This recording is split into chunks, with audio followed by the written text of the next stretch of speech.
We're back! Ha! Yes! Welcome to our Season 2 of our DigiMondays, our Monday segment of Let's Get PHYGITAL. PHYGITAL. This is where we discuss relevant digital tools partnered with up-to-date strategies in selling. And today, we are very fortunate to have as our guest isa sa mga representatives ng CSE team.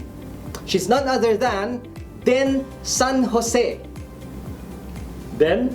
Good morning, Vince. Good morning, Axel. Thank you so much for having me today in DigiMondays. So, ano bang pag-uusapan natin ngayon, Den? Actually, Vince, we're gonna talk about Rescue Line today, which is in the Emma by AXA app. As you know, Vince, with the new normal, tech is such an instrumental thing nowadays to make our lives easier. Tama. We have digital tools and we also have apps. Alam mo naman yun, di ba? Right. And with the apps, may mga courier service, delivery, and also a lot of things. E-commerce, syempre, malaki yun. But did you know that there's an app that offers immediate emergency assistance, which is the Emma by Wow. AXA app. Yeah. Okay. So, si Roadside Assistance nasa Emma? Yes, it's in Emma, Oh, which is now okay. called Rescue Line. And if you guys didn't know, Emma isn't limited to our policyholders lang. Wait. So, ibig mo sabihin, hindi siya limited sa mga policy holders. Yes, correct ka dyan, Vince. Okay. It's available to our non-AXA customers or prospects. Yep. Wow. Alright, so how do I get access to this? Yeah, actually, 3 easy steps lang yan, Vince. So first, okay. download and register in the Emma by AXA app with your valid email address. Alright. And then the second one, pagpasok mo na sa Emma, you will see the Rescue Line button there and you just have to click on it. And then lastly, Okay. is to pick the type of emergency assistance that you will be Ayun, needing. Oo. okay. So may roadside, may ambulance, may police, and fire assistance tayo available there. Ayos yan Alright, so then, can you tell us more about these services? Yeah, sure. So, the first one is actually roadside. Mas madalas to ginagamit kasi natin because roadside emergencies, car breakdowns, you know, nagka-problema sa clutch, mas madalas yun nangyayari. Mahirap yun. Yep. So, yung roadside assist services natin, it provides towing, battery replacement, change of flat tire, and also emergency fuel delivery. So, kung Even that, yes, kung Even biglang that, okay. nag-empty ka, hindi ka naka-load up kagad, pwedeng to use Rescue Line to request for that. Okay. And then the next one is ambulance. So for the ambulance service naman, it provides both ground and air ambulance. Even air. Even air air ambulance. ambulance, Guys, listen to this. Air ambulance. Okay. So, sige. using a helicopter, kunyari nasa island ka, nasa Boracay ka, may emergency bigla, pwedeng gamitin yung rescue line, then may helicopter na ambulance doon to Okay. pick you up and bring you to your wherever hospital that you would want to be taken to. Wow. Yep. Okay. Party people, listen. Guys, Boracay important daw, na important to. Oo, pag may emergency sa Boracay, nako, kailangan ready si rescue line sa phone nyo. Yeah. Okay. Yep, Sige. and then for police and fire naman, so we know that sometimes nagta-travel tayo sa road or minsan may biglang emergency sa bahay. So in case of any fire or car accident that you would be needing the police or the fire station, you can just go to Rescue Line, press the Okay. button for police and fire, and they will immediately assist you after a few rings. Wow. So, personally, Vince, what I really like about Rescue Line is you can get emergency help in just a few taps. Kasi alam mo naman before, yung mga kailangan pa natin alalahanin lahat ng mga emergency hotline, tapos we have to memorize and have it them in our phones in case of an emergency, or kaya we pray lang na may dadaan dyan kapag na-stuck tayo sa side ng road. Pero now, with Rescue Line, in just a few taps, you will be able to get professional help right away. One call away lang pala. Yup, and the next feature na I really like is may dedicated command center. Na-experience mo ba yun pag tumawag ka sa hotline for an emergency pero may call recording lang or matagal bago sumagot? Yeah, I think may mga ganyang totoo, may mga ganyang reklamo yung ilang mga friends ko. Tama. Could you elaborate more on that? Yeah, because Rescue Line has a dedicated command center, guys. Wow. You only ilang rings lang, may sasagot na kagad para i-assist As in ka. real creature. Yes. I mean, real human being. Yes, real human being sa kabila Creature. ng line. Okay. Wala nang AI, yung mga... wala nang sasagot na AI or voice recording. Yeah, okay. So that's what I really like kasi very impatient akong tao. So gusto ko, lalo na pag emergency, guys. Pag emergency kasi gusto mo ma-assist ka kagad eh. Tama. Kaya yun, that's a feature that I really like because Rescue Line has a dedicated command center. Alright. So Vince, another feature that I like is actually it automatically notifies your loved ones in case of an emergency. Ikaw ba? Sino tinatawagan mo kapag nasa emergency situation ka? Sino? Sino? Pwede bang ikaw na lang? Vince ha. Anyway guys, so Rescue Line actually, pagka-press mo nung button, you don't just get professional assistance on the other end of the line. May SMS text din kagad na nasisend doon sa mga nominated emergency contacts mo. So whether brother mo yan, sister, or or ikaw. friend. I mean, yeah, yung... Well, sige guys, moving on ulit. Yun, yeah, so that's what I really like. Kasi hindi ko pa iisipin na after ko tumawag, kailangan ko pa i-text si mommy, i-text si kuya. Diretso na kagad, Rescue Line does that for me already. Wow! Lupit na. Galing, Diba? galing, yeah. Sabi ko sa'yo, malupit talaga to. So Vince, enough talk muna tayo. Baka sinasabi nila puro kwentuhan na lang tayo dito eh.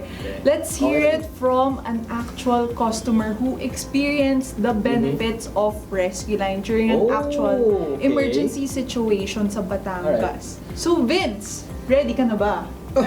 I was born ready. Sige na nga.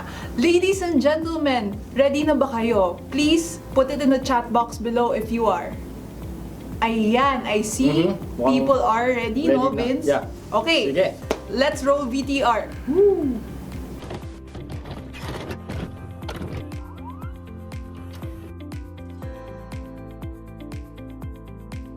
Actually, it was December 27 of last year, 2019. We were coming from Lipa, Batangas, where my mother-in-law lived.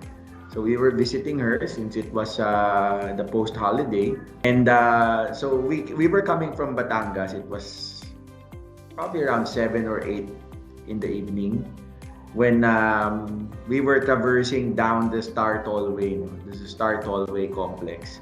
And I think a little past Malvar, we heard the loud bang, and suddenly we heard parang ibang weird na sound, and we knew it wasn't right, hindi tama yung tunog, and we were slowed down. We were slowing down. It's as if we were dragging something. So it turns out na when we stopped by the side of the road, it turned out that we had the tire blowout. And it was in the middle of nowhere. It was so dark. And we were parked on an area of the highway where the service road was not so wide. So, and the tire blowout was on the rear left side of the car, of the SUV. So kaya, if you were gonna change it, medyo naka-expose ka dun sa highway. Quite dangerous. So yun, that's what happened to us that evening on the way back to Metro Manila. The first instinct was to call for help. I could have, in terms of changing the tire, it's probably something I could also do. But it was quite dangerous. We didn't have an advanced marking, and medyo walang light doon sa area. So I thought it best if we could ask for help from the Star Tollway personnel, since they patrol the area regularly. So that was the first instinct. No? And then I remembered Anna telling me about, I think we had dinner a few weeks ago, and she was telling me about Emma and how meron siyang rescue line and ano. So I think na-circulate din yung information on Emma. And I recalled that, no. Kaya I tried to use the app, no. Anyway, I have data. So I opened the app and I accessed the rescue line part. And nakita ko nga doon roadside assistance. So I tapped on that. I think after a few minutes I received the call from the helpline. So I wasn't the one who called. It was once I pressed the roadside assistance, meron din ako na-receive na call after a while. I think around between 5 to 10, 5 minutes, mga ganun. So I received the call and then I relayed what happened to me. And then I told them that I needed somebody to help me change the tire. No, so sabi nung person on the other line na they'll get back to me. They'll just need to they'll just need to contact I think it was Automobile Association of the Philippines. Hindi naman niya binanggit, but they just said na we will try to find somebody. We will try to coordinate your situation and we'll get back to you. So after around 5 minutes din, mabilis lang eh. The response was very fast, no? And we immediately received the call from the same person from the rescue line telling us na the tow truck will arrive, no? The mechanics will arrive to help us change the tire. So we waited. It took them quite some time, I think, kasi mobilize pa yon. No? I think the mechanics arrived around 30 to 45 minutes, no, from the point na sinabi sa akin nung operator, nung person on the other line na darating na sila, na they've already contacted them. It took them around 30 to 45 minutes.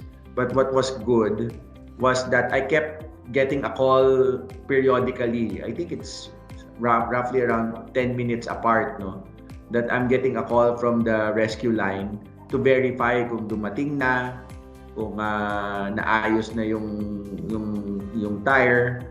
So there was constant communication, no? Hindi na I didn't need to follow up. Sila yung nag-update. And I think the last 2 calls were updating already kung nasaan na yung tow truck. So they managed to also get in touch with the mechanics and they were able to determine kung nasaan na sila. So they were able to tell me also. So that's what made me feel a little bit okay, no, knowing na help is on the way and knowing that you're not alone in that situation. Meron nagpa-follow up sa iyo. They just didn't stop there, no. Talagang tuloy-tuloy yung follow up and to check if we have already been helped. 2 things yung nangyari noon eh, no. So when these guys came over, they changed the tire. So when they changed the tire, so we were ready to go. These guys were very, very professional naman. They're from the Automobile Association of the Philippines. So very reputable din yung pinapunta na. So they changed the tires. Unfortunately, I also had the problem with the battery. So I was running the hazard lights kasi nga dark yung part ng highway and my battery had discharged for some reason, no? So again, even though naayos na yung tire, we weren't able to go because now the car wouldn't start and it was an automatic, so we couldn't push start it. Now, so we had to call the rescue line again. And the same procedure, they mobilized the mechanics and they were able to we were able to get going as well, no? It took us a lot of time kasi umikot pa ulit sila, they had already left. And when they came back, no, we were able to fix it. We were able to fix the battery issue. So we were already on our way, no. And that's what I found very valuable, no? Kasi even though na-resolve na and then another problem occurred, the response time was the same, no? Same procedure, we got a call, and then we were being updated as to where the mechanics were again, no? And ultimately, I think we would have been, if it wasn't for the rescue line, no, we would have been able to change the tire, pero knowing that the battery had gone dead, we were left in the middle of nowhere. It would have been very hard to call for help, no? Kasi the patrol, the Star Tollway patrol, they go around, you know, so they patrol. So it means it takes some time before they can get back to that area. Baka they may have just passed already, you know. So it was good having the rescue line there, knowing na when you need help, it's just one tap away, you know, and you'll get help right away.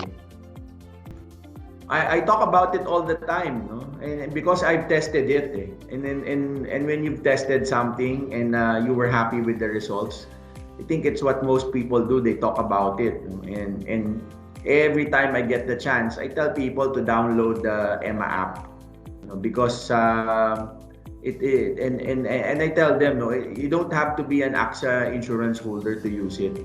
It has the rescue line feature, you know, and even if you don't have an insurance policy with AXA, you can use that feature anytime, you know, which is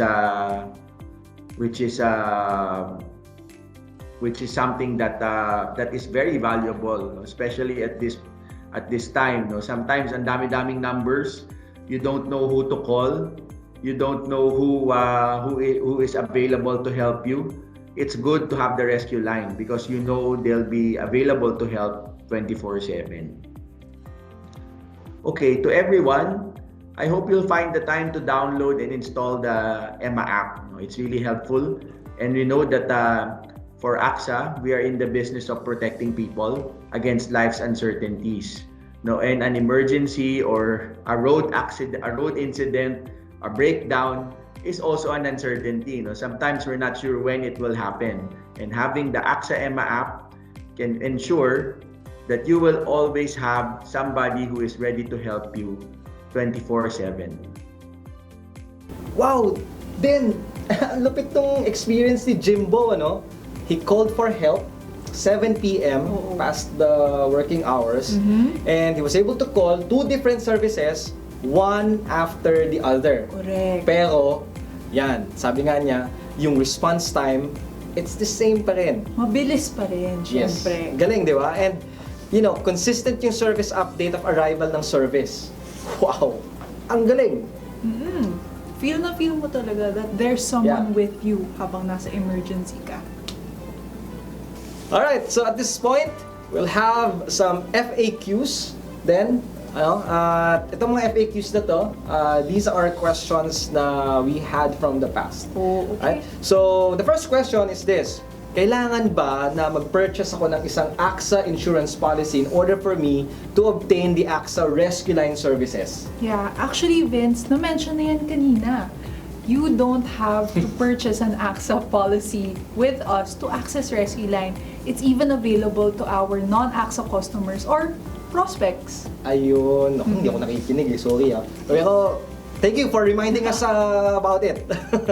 Okay, then, second question. What happens now kapag I tap the rescue line button? Well, mag-ring siya a few times and then the operator on the other line will actually answer na and will ask for the relevant emergency details such as what happened to you, what's your full name, and what is your contact number for verification, and what type of assistance will they be needing specifically. So for example, kung roadside button, alam na kagad ni command center na roadside yung prines mo. But they would need to know, kailangan mo ba ng change of flat tire or maybe battery replacement. And after that, they will put you on hold for a bit and then they will contact the service provider if available yung kailangan na service. Then get back to us with the cost and the estimated time of arrival. Lahat ng sinabi mo, just one tap. Yes. Sa isang tap. Oo. Okay. Wala na kailangan ibang gawin. Wow. Alright, for the third question then, may bayad ba itong service ng rescue line natin? Well, Vince, yung sagot dyan ay yes and no. Yes and So, no. may Okay. bayad kapag roadside and medical service yung nirequest natin. Unless motor policy holder ka ng AXA. I see. Mhm. Okay. Pero wala namang bayad pag i-dispatch lang yung service. Which is the case with police and fire. Okay, teka, medyo naguluhan ako. So, ano ba yung dispatch? Ano ibig sabihin ng dispatch? Pag-dispatch nung... Ayan. yeah. Madalas nga yan natatanong. Actually, yung pag-dispatch nung service is yung pag-coordinate nung kausap natin sa line with the other service provider. Ayun. So, kunyari, Okay. roadside assist, kunyari police, yung pagtawag nung kausap nating sa line, sa line. dun sa fire station. Yun, Okay. no Or bayad sa police. yun. Or sa police, oo. Okay. Yun, walang bayad yun. Ayos. Okay. Ayan, thank you for the clarification. No? Fourth question naman tayo. Fourth question is this. How many ang pwede kong malagay sa aking emergency contact? Ayan. So, part yun yung mention ko sa'yo kanina, Vince, no, na pagka-click mo ng rescue line button, may SMS kagad na masisend sa emergency contacts mo or sa loved ones mo. Okay. So, a total of 3 emergency contacts ang pwede nating manominate para makatanggap nung SMS na yun na nakalagay na yung location natin, tsaka sinasabi na nasa emergency situation tayo ngayon. Paano yan? Sabay-sabay ba yan? Kunyari, yung tatlong yon, manonotify sila agad? Correct. Or in order? Sabay-sabay silang magpapadala. Sabay-sabay. Yes, sabay-sabay na. Okay, yung huling question. Okay. Yung huling question natin, ano naman yung mga key areas na covered, no, ang rescue line natin? Baka naman sa NCR lang yan. Paano naman yung mga hindi ibang ano naman. natin? Citizen sa ibang lugar. So Vince, guys, let's take a look at this list. Ano, ang dami ah. Oo, syempre. Nationwide coverage siya.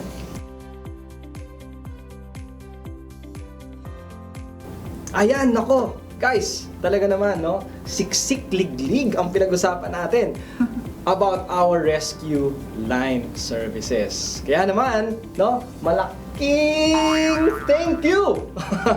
malaking thank you din, no? For being with us here.